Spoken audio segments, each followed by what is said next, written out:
함께 들을 하나님의 말씀은 출애굽기 20장 12절 말씀입니다. 출애굽기 20장 12절 말씀, 우리 한 목소리로 함께 읽겠습니다. 시작. 내 부모를 공경하라. 그리하면 내 하나님 여호와가 내게 준 땅에서 내 생명이 길리라. 아멘. 아멘. 오늘은 어버이 주일 예배로 우리가 하나님 앞에 나아갑니다. 하나님께서 우리 부모를 하나님 대신 하나님의 대리자로 세우셔서 우리에게 생명을 주시고 또 이렇게 믿음 안에 살도록 인도하셨습니다. 하나님의 사랑과 은혜, 또 부모님께서 또 베풀어 주신 그 사랑, 또 수고, 희생, 헌신, 이러한 것들의 의미를 우리가 한 번 더 생각해 보고 하나님께 감사와 영광을 돌릴 뿐 아니라 또 우리의 부모님들께도 또 감사와 또 존경의 마음을 전할 수 있는 그런 복된 날이 되시기를 바랍니다. 사람들은 흔히 네 가지가 충족이 되면 참 행복한 인생을 살 수 있지 않을까 그렇게 생각한다고 하죠. 첫째는 좋은 나라를 만나는 겁니다. 좋은 국가를 만나는 거죠. 그리고 두 번째는 좋은 부모를 만나는 거고요. 세 번째는 좋은 선생님을 만나는 것, 그리고 네 번째는 좋은 친구를 만나는 것. 이 네 가지 조건을 다 충족하는 삶을 사는 분이 계실까 생각해 봅니다.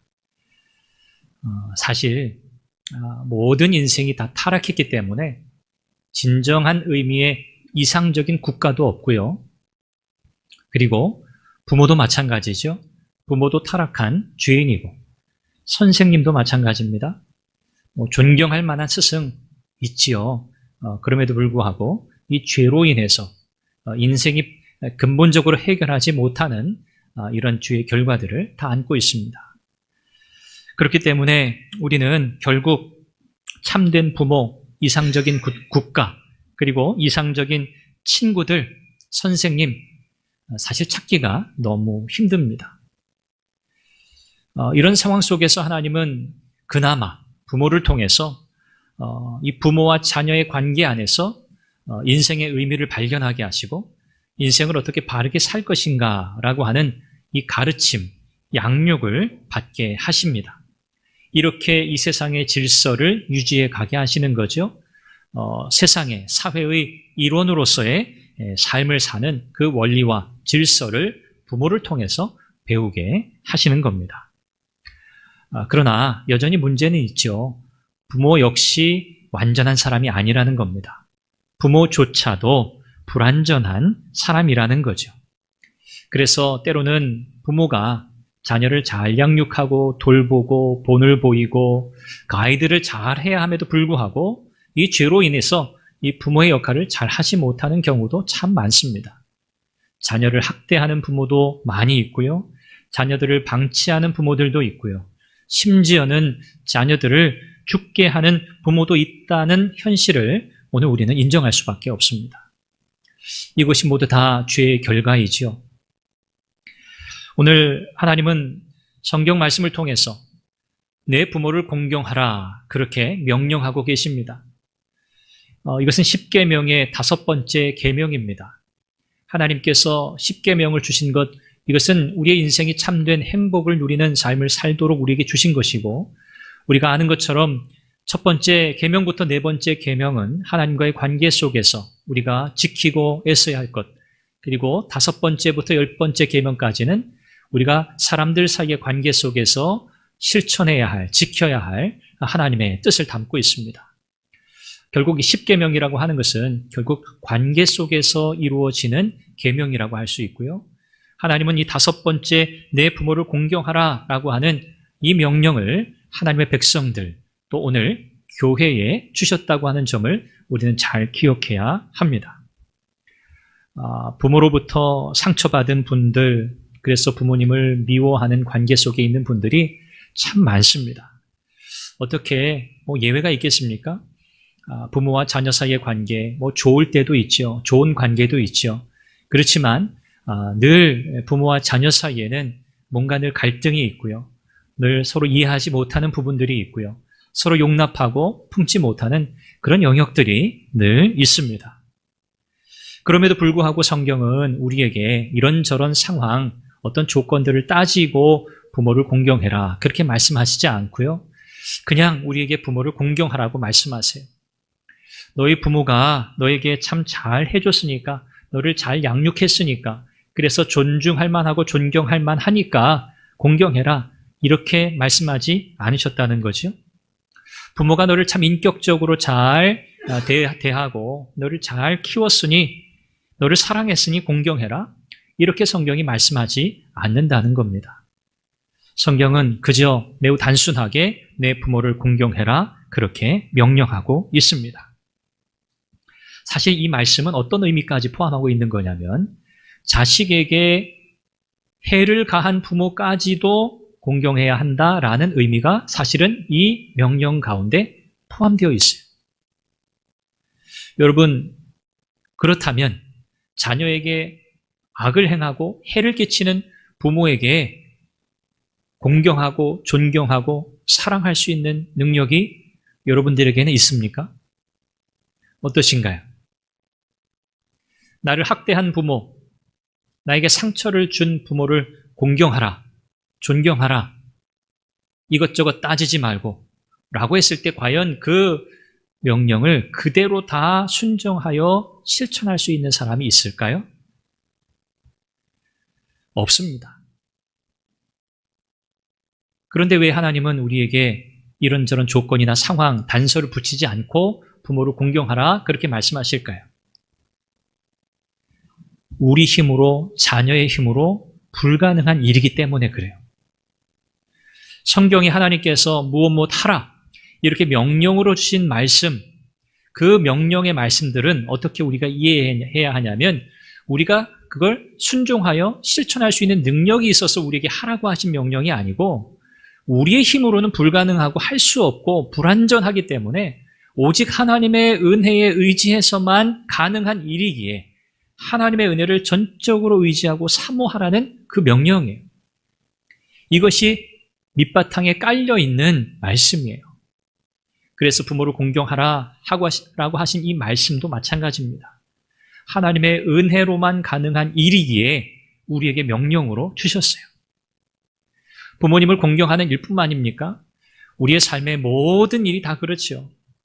우리의 힘으로, 우리의 능력으로 할 수 있는 것 같고 또 그렇게 해오기도 했고, 그래서 하나님의 은혜라고 하는 것은 우리가 어떤 실패를 했을 때, 우리의 능력으로 뭔가를 이룰 수 없는 어떤 극한 상황에 처했을 때에나 필요한 것쯤으로 여길 때가 너무나 많죠. 그래서 우리가 평소에 지속적이고 또 일상적인 우리의 경건의 삶을 살아가는 중에도 우리가 하나님 앞에 기도하는 삶을 잘 살아내지 못하게 되는 경우가 바로 그것 때문입니다. 하나님의 은혜에 대한 전적인 의존, 의지가 우리에게 턱없이 부족하기 때문이죠. 우리는 일반적으로 상황이 이끄는 삶을 삽니다. 상황이 이끄는 삶.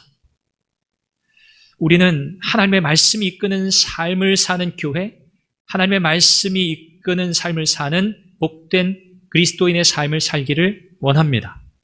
그것이 오늘 우리 교회의 표어입니다. 하나님의 말씀이 이끄는 교회, 하나님의 말씀이 이끄는 인생을 사는 것. 그러나 우리는 여전히 우리의 상황에 이끌리는 인생을 살아가고 있다는 거죠. 하나님 중심의 삶을 산다. 이것은 우리의 시선과 우리의 초점을 늘 우리 하나님께 고정하여 산다는 거잖아요. 그런데 우리가 그 고백처럼 살지 못하는 것이 너무나 많습니다. 우리는 여전히 우리 주변의 상황, 우리의 가정의 형편, 이것에 따라 흔들리고 또 그것에 따라 무엇인가를 선택하고 살아가고 있기 때문이죠. 오늘 부모를 공경하라고 주신 이 하나님의 말씀이 명령은 우리의 능력으로 할 수 없는 일이기에 이런저런 상황, 여건, 조건 따지면서 할 수 없는 일이에요. 이것은 하나님의 은혜로만 가능한 일이기에 하나님은 내 부모를 공경하라고 매우 간단하게, 단순하게, 그러나 엄중하게 우리에게 말씀하고 계십니다. 최근에 마음에 감동을 주는 시를 몇 편 제가 읽게 되었는데요. 조동화 시인의 조화의 힘이라고 하는 시가 있어 여러분들에게 잠깐 소개합니다. 한번 들어보시죠. 봄이 오면 묵은 나뭇가지에서 일제히 새순이 돋아나 꼬깃꼬깃 접어온 잎들을 펼치며 한 해의 새 가지들을 이룬다. 이어서 여름을 지나 가을이 저물 때까지 꽃 피우고 열매 키워 익히느라 하루도 한가한 날이 없는 새 가지들. 낱나는 일과 영광이 모두 그들의 몫임은 참으로 당연한 일이다. 그렇다고 묵은 가지들이 뒷방 늙은이처럼 죽을 날만 기다리는 퇴물은 아니다. 새 가지들의 그늘에 가려 묵묵히 살아가지만 오히려 벽 속에 숨어 건물을 떠받치는 철골들처럼 언제나 보이지 않는 데서 쉴 새 없이 하늘거리는 새 가지들을 든든히 붙잡고 있다. 무슨 대가도 바라지 않고 한마디 불평도 없이 죽기까지 자식들의 밑거름이 되는 어버이들 같이 밤낮으로 깨어 새 가지들을 붙들어주고 있다. 나무들이 곧잘 거목이 되는 것은 우연이 아니다. 제가 이 시를 이렇게 처음 접하고 나서 참 마음에 큰 감동을 느꼈습니다. 그리고 부모의 마음, 부모의 심정, 그리고 부모의 삶이 어떤 의미인가 라는 것을 한 번 더 생각해 보게 되었습니다. 하나님은 부모님들에게 자식을 향한 본능적인 사랑을 주셨어요. 물론 부모의 죄인됨, 그 연약함 때문에 물론 그 사랑이 온전하진 않아요.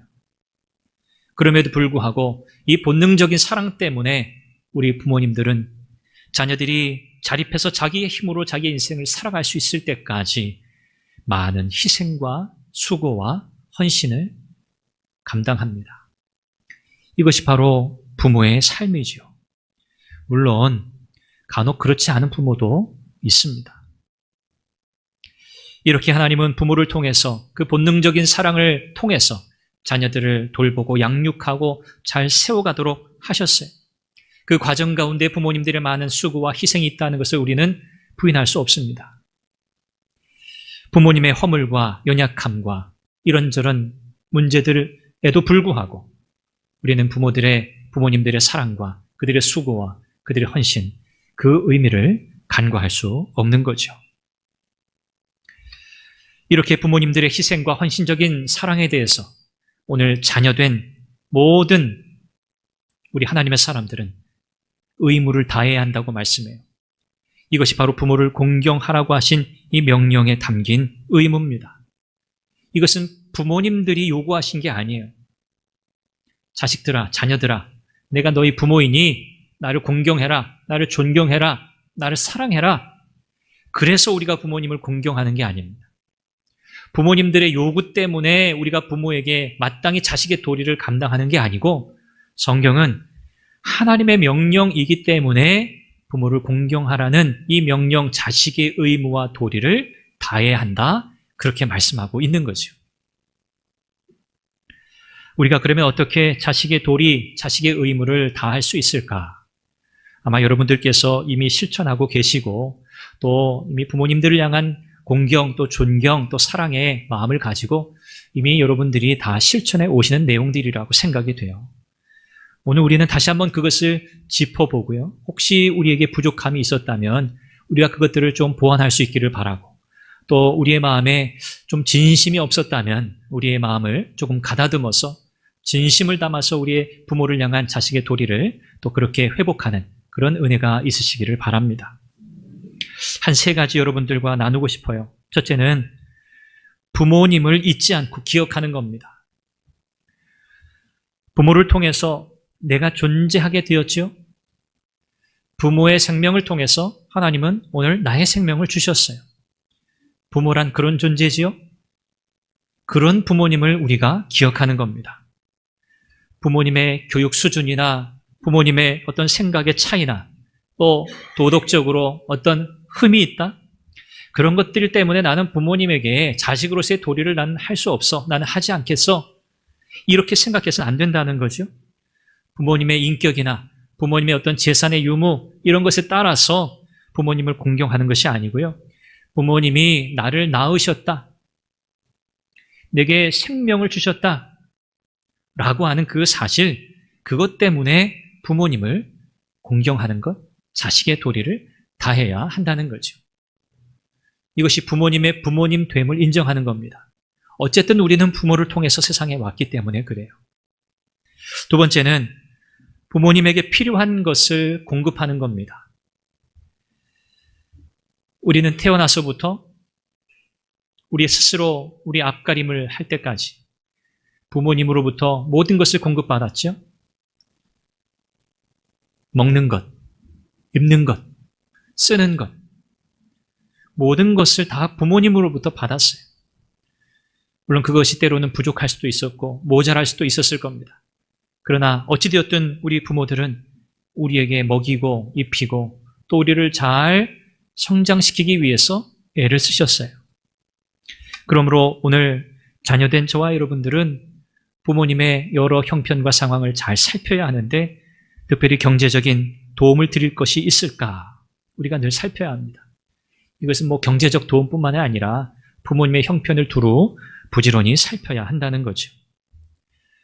부모님들이 자녀들이 있음에도 불구하고 부모로서의 어떤 품위, 부모로서의 그 삶을 살아가는 그 삶에 문제가 생긴다. 그런 일이 일어나지 않도록 우리가 부모님의 필요를 살피고 공급해야 한다는 거죠. 가정의 경제적인 상황에 당연히 맞춰야겠죠. 자녀들의 삶도 다 모양이 다릅니다. 형편도 다 제각각이죠. 그래서 자녀들이 누구는 어떻게 하고 누구는 어떻게 하고 이런 것들을 비교하고 따질 것이 아니고요. 각 가정과 자녀들의 삶의 형편에 따라서 지혜롭게 부모의 형편, 부모의 필요들을 살펴 또 공급해드리는 그런 지혜가 있어야 하겠죠. 그리고 세 번째는 부모님들께 관계의 기쁨을 드리는 겁니다. 물론 경제적 도움도 부모님들에게 드려야 하지만 부모님들이 가장 필요로 하는 거 원하는 게 뭘까?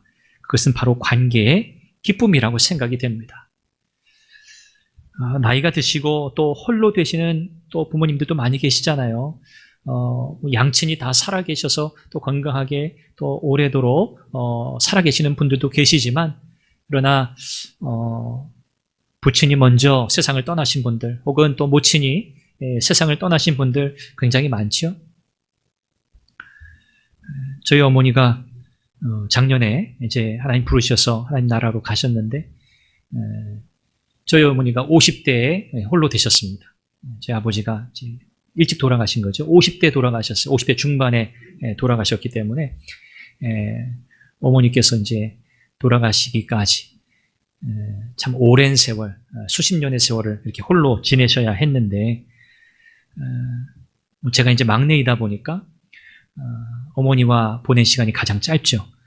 저희 형님 또 저희 누님은 이제 뭐 환갑을 훨씬 넘으셨고 늘 어머니는 저를 그래서 애틋해 하셨고 또 이 막내 자식에 대한 아들에 대한 또 각별하고 특별한 그런 애정을 늘 보이셨습니다. 그것이 자식의 입장에서는 참 많이 부담이 되었어요. 제 입장에서는 그러니까 늘 이렇게 마치 뭐 이렇게 감시하듯이 이 어린 이 막내 아들을 늘 염려하셨기 때문에 늘 대학생 때도 조금 늦게 집에 돌아가게 되면 여지없이 연락이 옵니다. 연락이 오고 늦게 다니지 말라는 말씀, 뭐 여러 가지 조건들이 있잖아요. 말씀하시는 것들 그런 것들을 늘 말씀하셨어요. 그래서 제 마음속에는 참 이런 말씀 더 이상 안 하시면 좋겠는데 나도 이제 성인인데 어른인데 그렇게 생각했었어요. 근데 뭐 저도 이제 거의 50이 다 되어가는 이런 나이가 되고 자녀를 키우고 이렇게 돌아보니까 어머니 돌아가시기 전까지도 그런 말씀들이 사실 제 안에는 참 많이 부담이었어요. 이제 그렇게 자식 걱정 안 하셔도 되는데 이젠 좀 본인 자신의 삶에 대해서 좀 염려하시고 자식들에게 좀 이래라, 이렇게 해달라, 저렇게 해달라, 차라리 그런 말씀들을 하시면 좋겠는데, 뭐 그런 말씀은 잘 하지 않으셨어요. 늘 참 마음속에 안타깝고 후회가 되는 것들이 있어요. 제 마음은 그렇지 않은데, 그렇게 어머니의 그런 상황이나 필요들, 뭐 이런 것들은 제가 뭐 상황에 여건이 되는 대로 뭐 공급해 드리고, 또 형님, 누님께서도 또 필요한 것들이 이렇게 공급하셨지만, 늘 이렇게 어머니께서 혼자 계셔야 하는 그런 상황, 그런 상황들이 참 많이 안타까웠어요. 물론 이렇게 일주일에 한 번씩 찾아뵙고 또 같이 식사도 하고 그런 일들을 했지만, 그러나 참 이 부모의 심정을 참 충분히 헤아리지 못했다는 것이 참 제 마음에 여전히 참 후회스러운 일로 남아 있습니다. 어머니는 늘 전화 한 통화에서 아들 목소리 듣는 것만으로도 기뻐하셨어요. 그렇죠? 우리 여기 계신 우리 권사님들도 그렇고 부모님들, 우리 자녀들이 참 목소리만 듣는 것만으로도 그렇죠? 마음에 기쁘고 또 위로가 되고 그러시잖아요. 물론 찾아와서 또 얼굴도 보여주고 또 뭐 식사도 같이 하고, 또 우리 손자 손녀들 계시면 또 우리 그들도 데려와서 또 그들의 재롱도 보게 하고, 뭐 이러면 얼마나 참 마음에 기쁘고 감격스러우세요. 부모님들은 바로 이런 관계 기쁨을 가장 원하신다. 저는 그렇게 생각이 돼요. 그래서 여전히 외롭고 고독한 부모님들이 많다는 것, 그래서 좋은 말동무가 되어드리거나 대화 상대가 되어드리는 것, 이것이 어떻게 보면 어떤 물질적인 도움보다 더 큰 위로가 된다. 그렇게 생각이 돼요. 물론 이렇게 우리가 알아도 이것을 실천하는 것은 또 좀 어렵습니다. 그렇죠? 부모님과의 만남이 뭐 항상 기쁘지 않을 수 있어요. 즐겁지 않을 수도 있어요. 뭐 저도 그랬습니다. 피곤하고 쉬고 싶고, 어머니 만나러 다녀오는 길, 오랜 시간 또 운전하고 다녀와야 하고, 이런 것들 때문에 마음에 부담도 되고, 그냥 다음 주에 갈까? 이런 생각을 할 때도 있었어요.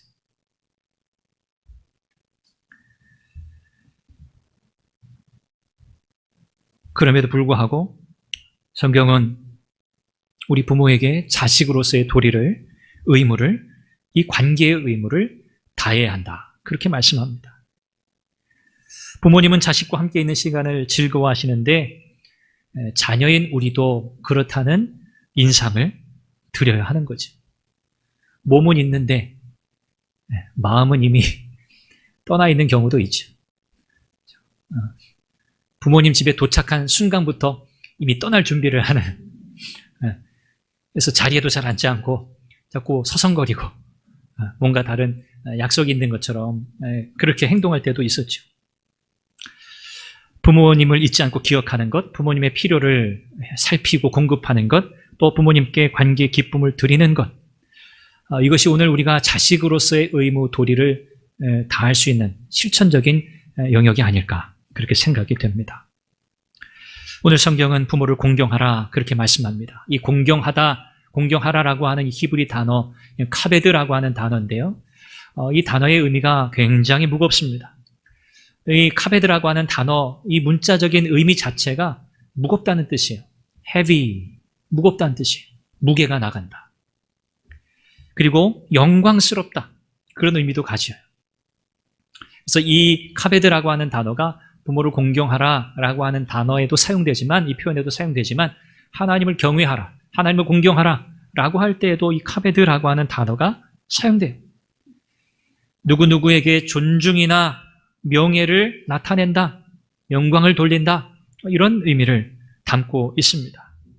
이것은 부모를 공경하는 우리의 태도가 어떠해야 하는가를 가르쳐주는 그런 단어죠.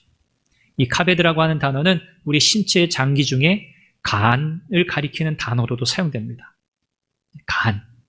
간이 우리의 모든 몸에 해독작용을 하는 중요한 장기잖아요. 그렇죠? 물론 다른 장기들도 다 중요합니다만 이 간이라고 하는 장기를 뜻하는 단어가 이 카베드라고 하는 단어예요. 굉장히 중요해요. 굉장히 무게감이 있는 거죠. 그래서 부모를 공경하라고 하는 이 단어의 어원적인 의미를 살필 때 우리는 부모님을 어떻게 대해야 하는가, 부모님을 가볍게 대해서는 안 된다라는 것을 우리는 깨닫게 돼요.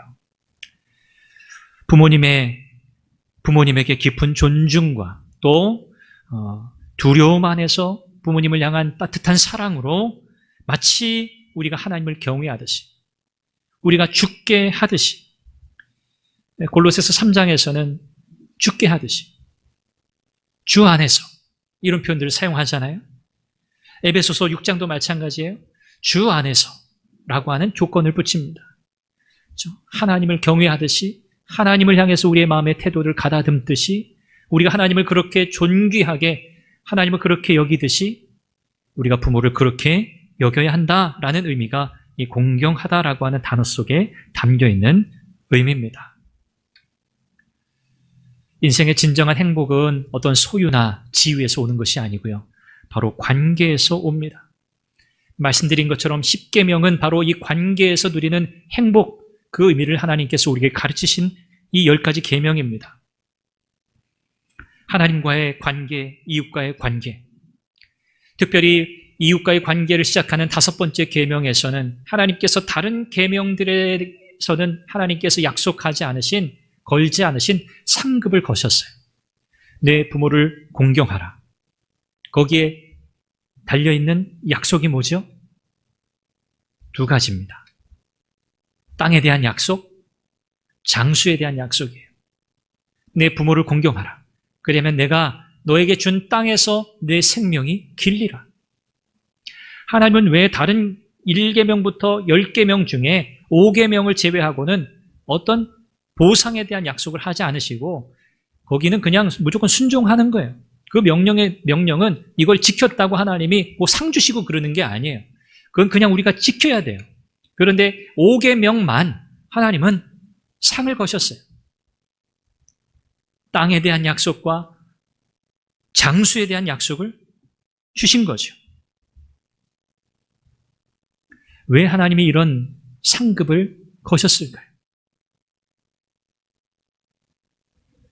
부모를 공경하는 것이 얼마나 중요한가를 가르치시려. 물론 다른 계명들도 다 중요해요. 그러나 부모를 공경하는 것이 너무너무 중요하기 때문에 하나님은 이 5번째 계명에만 상을 거셨어요.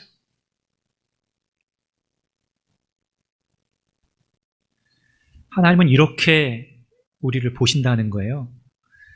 자녀들이 부모를 공경, 영어로는 honor라고 하는 단어를 쓰는데, 부모를 공경하면 그것을 곧 하나님을 공경하는 것으로 여기신다는 거예요. 우리가 부모님을 공경하면 하나님을 공경하는 거예요.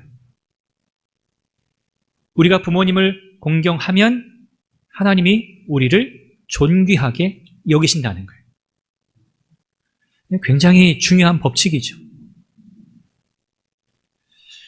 우리가 하나님을 사랑하는 것을 어떻게 우리가 보일 수 있을까? 드러낼 수 있을까? 사랑이라고 하는 것은 눈에 보이는 게 아니잖아요, 사실은. 그런데 성경은 우리에게 하나님의 사랑이 사실은 매우 구체적으로 보여지는 거라고 말씀하시는데, 무엇을 통해서요?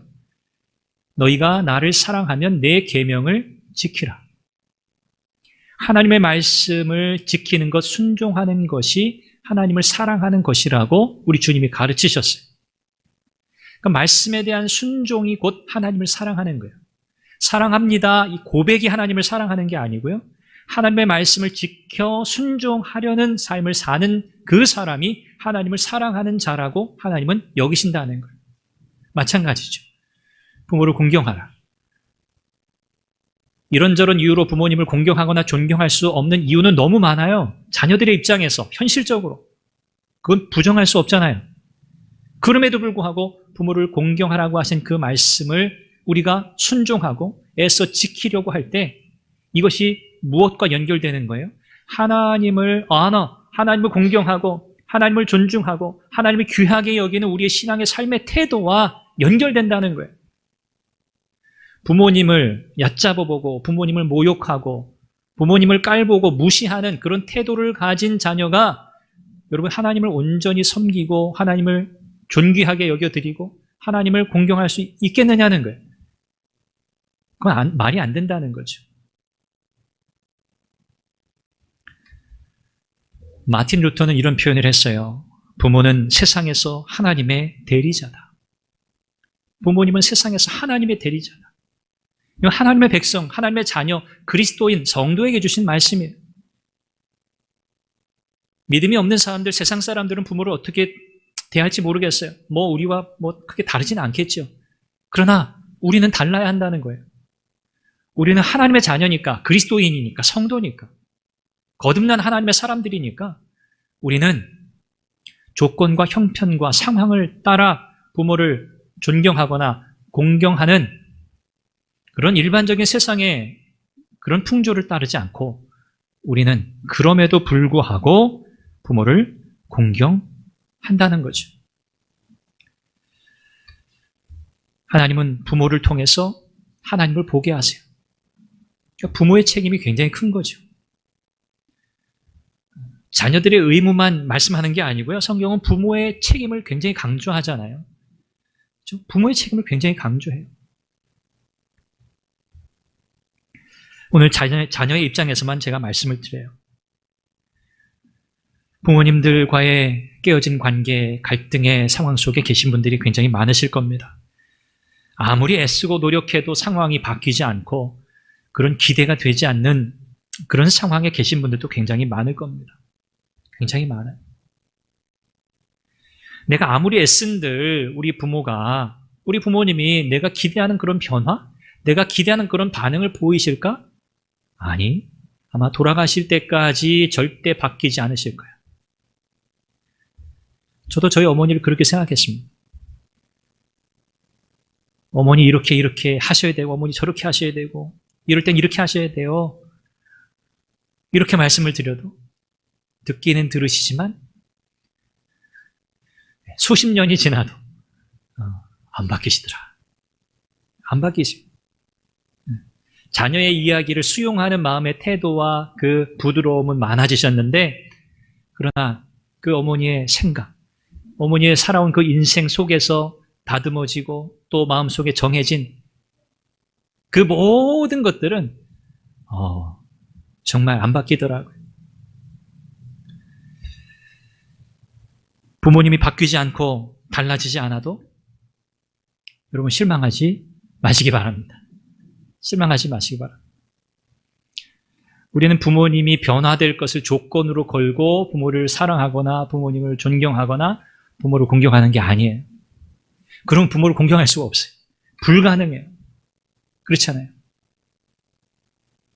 우리는 하나님이 우리에게 보여주신 사랑 때문에, 그리고 부모를 공경하라고 말씀하신 명령 때문에, 그럼에도 불구하고 우리 부모님을 향한 존경과 공경의 마음을 가져야 하는 거죠. 애써야 하는 거죠. 부모님을 진심으로 용납하고 사랑하게 될 때 결국 자녀들이 복받는 거거든요. 자녀들의 삶이 회복되는 거거든요. 자녀들의 마음의 자유를 누리게 되는 거죠. 부모님과의 깨어진 관계를 해결하지 않고 방치하면, 제가 작년에도 그렇게 주일 예배 때 말씀드린 것 같아요. 결국 자녀들의 삶이 참 험해져요. 우리의 인격과 우리의 성품이 파괴되는 일들이 굉장히 많아요. 그리고 그 상처, 그 고통이 자녀들에게까지 되물림 된다는 거. 그렇죠? 굉장히 슬픈 일이잖아요. 부모가 그렇죠? 할머니, 할아버지, 아버지, 아빠, 엄마가 할머니 혹은 할아버지를 대하고 또 생각하는 그 마음의 태도, 이런 것들을 자녀들이 보잖아요. 그렇죠? 그래서 저도 참 늘 두렵고 늘 조심해야지 하는 마음이 있어요. 그러나 실수가 많죠. 왜요? 자녀들이 보니까요. 우리 아빠, 우리 엄마도 할아버지, 할머니한테 이렇게 하는구나. 그러면 나도 나중에 우리 아빠, 엄마한테 이렇게 해도 되겠지? 이걸 누가 가르치는 거 아니에요. 그렇게 하면 안 돼요. 그런데 그것을 은연중에 학습하는 거거든요. 그렇죠? 이게 굉장히 무서운 거죠.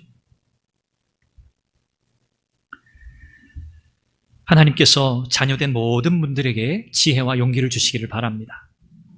나는 과연 어떤 방법으로 부모님을 공경하고 있나?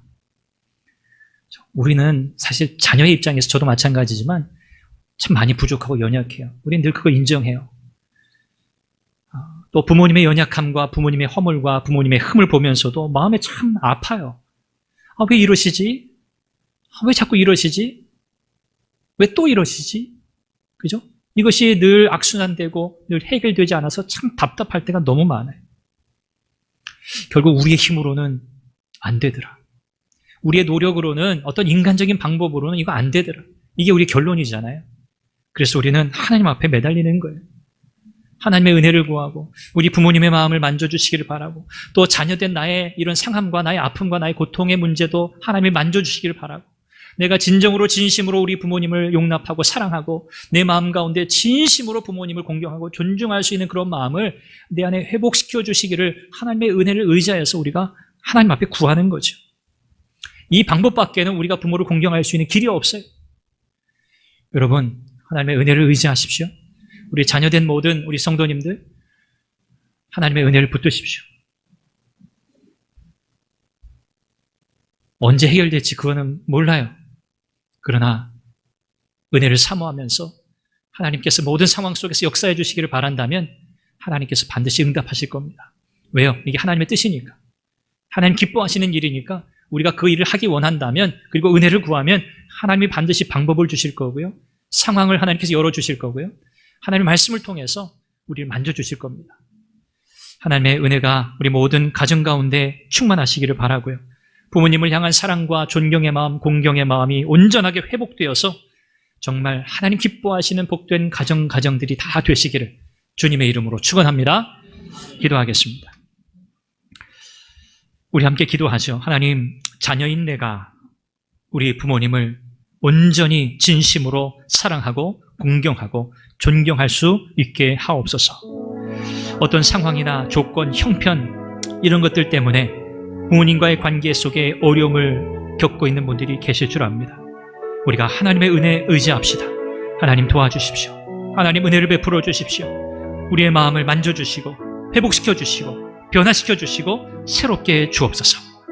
우리가 부모님을 온전히 공경하는 자녀가 되어 하나님께 영광이 되고 또 하나님께서 약속하신 이 놀라운 은혜와 복을 영육 간의 복을 누리는 우리가 되게 하옵소서. 함께 기도하겠습니다. 자비하신 아버지 하나님, 은혜를 감사합니다. 하나님께서 오늘 어버이 주일을 맞아 주의 말씀으로 우리에게 자녀된 우리 부모님을 어떻게 공경할지 하나님 가르쳐 주시니 감사합니다. 하나님, 우리는 연약합니다. 부족합니다. 우리는 허물이 많습니다. 우리의 부모도 마찬가지입니다. 하나님, 갈등과 문제와 아픔과 상처가 많습니다. 하나님, 그럼에도 불구하고 하나님, 우리는 하나님의 명령 앞에 겸손하게 나아갑니다. 내 부모를 공경하라. 하나님, 어떤 조건도 달지 않으셨습니다. 그러나 분명한 약속을 거셨습니다. 영육간에 복을 주신다고 약속하셨습니다. 하나님, 우리 부모님을 용납하고 사랑하고 존중하는 그 마음을 회복시켜 주시고 하나님, 어떤 변화가 일어나지 않는다고 해도 하나님의 사랑 때문에 하나님의 명령 때문에 자녀로서의 도리와 의무를 다할 수 있도록 하나님 은혜를 더하여 주시옵소서. 하나님, 우리 모든 가정들마다 하나님께서 복을 더하시고 특별히 우리의 자녀들에게 지혜와 용기를 주셔서 부모님을 향한 사랑과 온전한 존경의 마음을 가지고 부모님을 온전히 사랑하게 하여 주시옵소서. 하나님께서 우리 선한교회 모든 가정들을 은혜 가운데 붙드실 줄 믿습니다. 하나님 아버지, 오늘 어버이 주일을 맞아서 우리가 어떻게 부모님을 공경해야 할까 우리 자녀들의 입장에서 주의 말씀을 함께 생각하며 나누었습니다. 하나님, 부모님의 어떠함 때문에 부모님을 존경하거나 사랑하거나 또는 그렇지 않는 그런 일이 일어나지 않게 해주시고 부모님이기 때문에 하나님께서 하나님의 대리자로 세우셨기 때문에 하나님의 사랑 때문에 우리 부모님을 존경하고 공경할 수 있도록 은혜를 주옵소서. 우리의 힘으로는 안 됩니다. 우리의 결심으로는 안 됩니다. 우리의 노력으로도 안 됩니다. 하나님, 오직 하나님의 은혜를 의지합니다. 하나님, 변화시켜 주시고 새롭게 하여 주옵소서. 모든 가정들마다 부모와 자녀의 관계가 온전히 회복되어서 기쁨과 감사와 평안이 넘치도록 인도하여 주옵소서. 예수님의 이름으로 기도합니다. 아멘.